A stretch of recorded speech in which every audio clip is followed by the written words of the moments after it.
the National Postal Mail Handlers Union and the 500,000 members strong Labor's International Union of North America have been partners since 1968.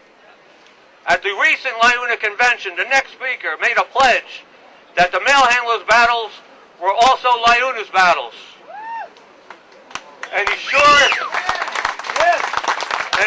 as hell backed up his words. He not only talks the talk, he walks the walk. I'm sure glad we have him on our side, and if he don't get you fired up, nobody will. The General President of Labor's International Union of North America. Thank you, Paul. Thank you, Paul, for the very kind introduction. Brothers and sisters, let's give it up for Paul and all the officials from Local 300 for the great job that they do. Thank you.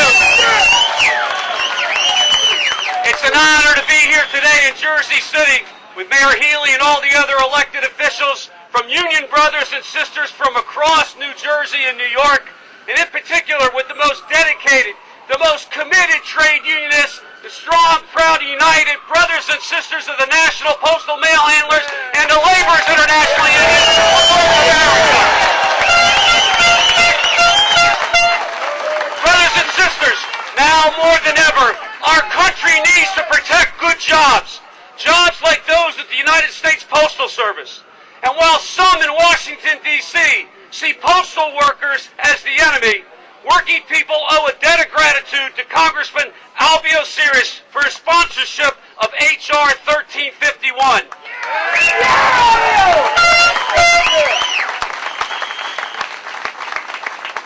The working people of New Jersey and of our country have had enough.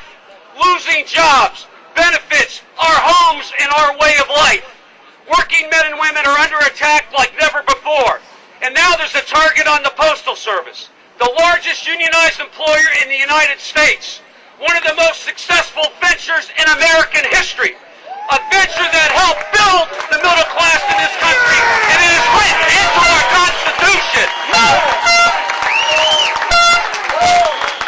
Some assholes in Congress want to continue to keep the Postal Service's hands tied and then declare it's incapable of operating in today's economy. Brothers and sisters, we stand here today to say that that is absolute and total bullshit. This is a setup. This is a setup. This is a setup, to make no mistake about it. Their end game is to privatize the Postal Service and to move its billions of dollars in revenues to non-union corporations. It is a page out of the playbook of Karl Rove, Grover Norquist, and the Koch brothers to destroy institutions that are the backbone of the middle class and the working class in our great country. Part of a master plan, and it's just not the Postal Service they're trying to destroy. They want to repeal collective bargaining for public employees across the country, pass so-called right-to-work laws, roll back child labor laws, make picketing an employer a felony, and repeal prevailing wage laws across this country. The opposition we face wants to erase the proud history of working people and eliminate the union movement in states across this country and in Washington, D.C. We're here today to say not on our watch, not in New Jersey, not in the United States of America, over our dead bodies. As Paul said, and the mayor said, what makes these attacks on the Postal Service so egregious is that H.R. 1351 would fix the issues our Postal Service faces. It would put the Postal Service on even footing and allow it to compete. House Bill 1351 would protect jobs and protect a national treasure. You'd think Congress would seize the opportunity, but some of these narrow-minded morons in Washington, D.C. don't have any common sense, and they're not out there fighting for working people. Some Republicans in the House of Representatives, led by that clown, Congressman Issa of the House Oversight and Report Committee, say, here's what they say, brothers and sisters, H.R. 1351 is dead on arrival.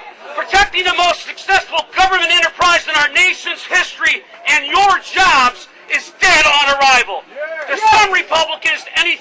builds the middle class is dead on arrival.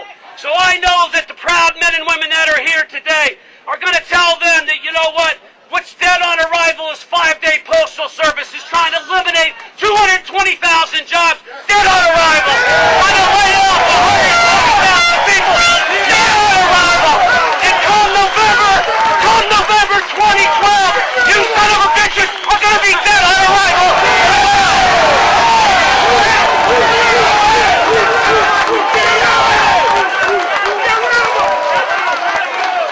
Brothers and sisters, we need to send a message loud and clear to misguided Republicans and yes, some Democrats, and tell them to get their head out of their backside and look down from their ivory towers and see the real power, worker power, union power, mail handler and LiUNA power.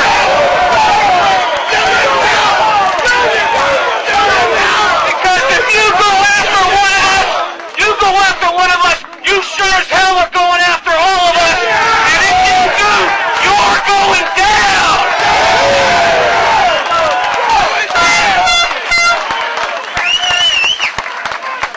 I said at our convention, I'll say it again.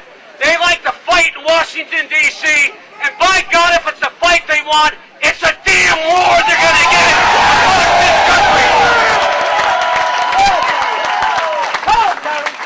There are those who will always say, now is not the time for justice or equality. Now is not the time to fight for the working class. Now is not the time to invest in jobs that benefit the middle class. And now is not the time to be militant or to be radical. We know from our history, from the sacrifices of mail handlers, from the sacrifices of laborers, from the sacrifices of all our union brothers and sisters who came before us. We know that when fundamental rights and freedoms are under attack, when dignity is under fire, when we're fighting for our jobs, our families, and our very lives, when we're fighting for the United States of America, there can be no movement too militant, and there can be no movement too radical, brothers and sisters. As I add, brothers and sisters, we are an army that shares the strength found in the hands and in the hearts of every member of the trade union movement. The hands that make it possible to process and deliver our mail. Hands that build our roads and buildings and run our cities. These hands, our hands, when pushed to a fight, turn to fists. Fists prepared to deliver a message loud and clear that we are willing to fight for what we believe in, brothers and sisters. We will pass H.R. 1351 and protect the middle class. We will never back up, and we were sure as hell never back down, because there is no retreat, there is no surrender in the fight for human rights, for civil rights, and for worker rights.